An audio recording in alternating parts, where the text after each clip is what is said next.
Hello friends, welcome to খেল দুনিয়া। চেন্নাইয়ের বিরুদ্ধে ইস্টবেঙ্গল 1-0 গোলের ব্যবধানে জয় পেল। এই জয়ের ফলে সুপার সিক্সের যাওয়ার আশা আবার কিন্তু জেগে উঠল ইস্টবেঙ্গলের সামনে। তো আজকের পুরো ম্যাচটাই সেই অর্থে কিন্তু ইস্টবেঙ্গল বা চেন্নাই এফসি খুব যে অ্যাটাক করেছে দুটো দল, সেটা কিন্তু একদমই বলা যাবে না। খেলা কিন্তু খুবই মাঝারি মানের হয়েছে, তবে কাজের কাজটা করে দিয়ে গেছে ইস্টবেঙ্গল। ম্যাচের 66 মিনিটের মাথায় নন্দকুমার তিনি কিন্তু গোল করে দিয়ে চলে গেছেন এবং এই গোলের সুবাদে কিন্তু ইস্টবেঙ্গল 3 পয়েন্ট নিয়ে মাঠ ছাড়ছে।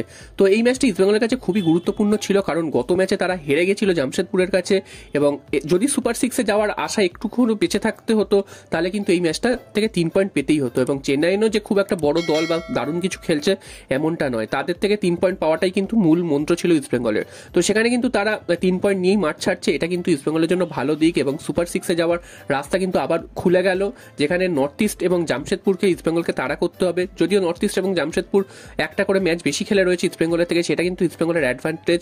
তো নন্দকুমারের গোলে আজকের ইস্টবেঙ্গল জয় পাওয়ার ফলে কিন্তু ইস্টবেঙ্গল অনেকটাই কিন্তু অক্সিজেন পেল বলা যায়। তো দেখা যাক আগামী ম্যাচগুলো জিতে ইস্টবেঙ্গল সুপার সিক্সে ঢুকতে পারে কিনা। এরপর চলে আসি মোহনবাগানের খবরে। তো মোহনবাগানের জন্য ভালো একটা সুখবর রয়েছে, সেটা কিন্তু অন্য ম্যাচের রেজাল্ট নিয়ে। তো তোমরা জানো যে গতকাল গোয়ার সাথে কেরালার খেলা ছিল, সেখানে গোয়া যদি পয়েন্ট নষ্ট করতো তাহলে কিন্তু মোহনবাগানের অনেকটাই লাভ হতো, কারণ মোহনবাগান আগের দিন ড্র করার ফলে কিন্তু আবার তারা চাপে পড়ে গেছিল। তো সে কারণে গোয়ার পয়েন্ট নষ্ট করাটা মোহনবাগানের জন্য খুবই প্রয়োজন ছিল। তো প্রথম কিন্তু গোয়া 20 মিনিটের মধ্যে 2 গোল করে এগিয়ে গেছিল এবং তারপর কিন্তু কেরালা 4 গোল করে দিয়েছে সেকেন্ড হাফে এবং যার ফলে কেরালা কিন্তু জিতে গেছে। গোয়া পরপর 3টে ম্যাচ হারলো, মোহনবাগানের ম্যাচ দিয়ে শুরু হয়েছিল হার, তারপর কিন্তু আরো 2টো ম্যাচ হেরেছে, অর্থাৎ টোটাল 3টে ম্যাচ হেরে গোয়া কিন্তু অনেকটাই পিছিয়ে পড়েছে। যে অ্যাডভান্টেজটা কিন্তু ছিল সেকেন্ড লিগ শুরু হওয়ার সময় থেকে, সেখান থেকে কিন্তু গোয়া অনেকটাই পিছিয়ে পড়েছে।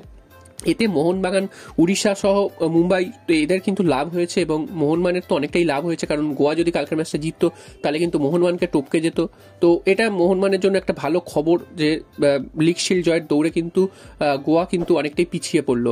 উল্টো দিকে কেরালাও কিন্তু আবার লিগ শিল্ড জয়ের দৌড়ে কিন্তু ঢুকে গেল, কারণ কেরালা কিন্তু পরপর 2-3টে ম্যাচ তারাও হেরেছিল, তার ফলে কিন্তু তারা অনেকটা পিছিয়ে পড়েছিল।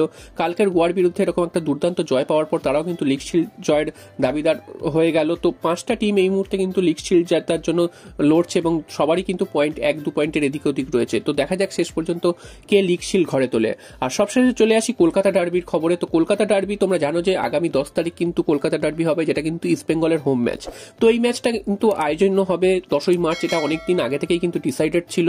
তো হঠাৎ করে এখন একটা নিউজ উঠে আসছে, সেটা হচ্ছে যে সেদিন কিন্তু রাজনৈতিক দলের সমাবেশ রয়েছে, যে কারণে কিন্তু পুলিশ প্রোটেকশন পাওয়ার একটা সম্ভাবনা কিন্তু না পাওয়ার সম্ভাবনা কিন্তু তৈরি হচ্ছে, যার ফলে কিন্তু ডার্বি ম্যাচ ভেস্তে যেতে পারে। অর্থাৎ সেই ডার্বি ম্যাচটা হয় বাতিল করে দিতে পারে, সেটা অন্য কোনো ডেট হতে পারে, অথবা সেই ডার্বি ম্যাচের কিন্তু অন্য কোনো ভেন্যুতে হতে পারে। অর্থাৎ অন্য কোনো ভেন্যু বলতে এই মুহূর্তে উড়িষ্যার কলিঙ্গ স্টেডিয়াম, সেখানে কিন্তু হওয়ার চান্স কিন্তু সব থেকে বেশি।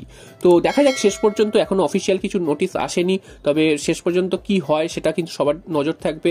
এবং যদিও রাজনৈতিক সমাবেশটা কিন্তু সকালবেলা, তারপর কিন্তু অনেকটা সময় পাওয়া যাবে এবং সন্ধ্যেবেলা ডার্বি ম্যাচ। তো আশা করা যাচ্ছে সেই সমস্যার সমাধান হবে এবং যুবভারতী ক্রীড়াঙ্গনেই যাতে ডার্বি ম্যাচ হয় সেটাই কিন্তু দেখার চেষ্টা করবে, কারণ কলকাতার মানুষরা যদি ডার্বি ম্যাচ দেখতে না পারে, বাংলার মানুষরা, তাহলে ডার্বি ম্যাচের তো কোনো ভূমিকাই থাকবে না। তো প্রশাসন কি ব্যবস্থা নেয় দেখা যাক, সঠিক পুলিশ প্রোটেকশন দিতে পারে কিনা ডার্বি ম্যাচের জন্য। এবং শেষ পর্যন্ত ডার্বি ম্যাচ কলকাতায় আয়োজন হওয়া বা সল্টলেক স্টেডিয়ামে আয়োজন হওয়াটা কিন্তু খুবই জরুরি। তো এই দিকে নজর থাকবে, যদি এরপরে কোনো আপডেট আসে এই ম্যাচ নিয়ে তাহলে কিন্তু তোমাদের সাথে সাথে জানি।